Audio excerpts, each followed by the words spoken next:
In front of me is ZTE Blade V2020, and let me show you how to block a number on this device.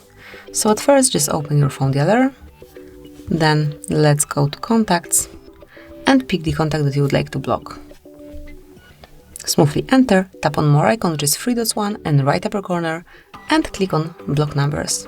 And if you truly want to block it, tap on Block, and that's it. Here you've got the notification that this number is not able to send you a message or call you.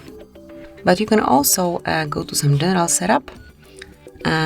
Let's go back to phone dialer, tap on More, and go to Settings.